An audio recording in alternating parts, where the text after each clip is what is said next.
మాకు వివరణ కావాలి, ఎందుకంటే మేము అనుకుంటున్నాము మేమే గొప్ప అని, నువ్వు ఎలా గొప్ప అయ్యో చెప్పని. అప్పుడు మానవుడు ఇస్తున్నాడు జవాబు. ఇది మనందరికీ గుణపాఠం.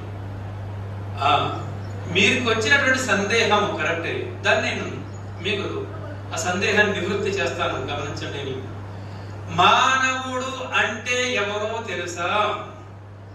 మానవుడు అంటే మననం చేసుకునేవాడు.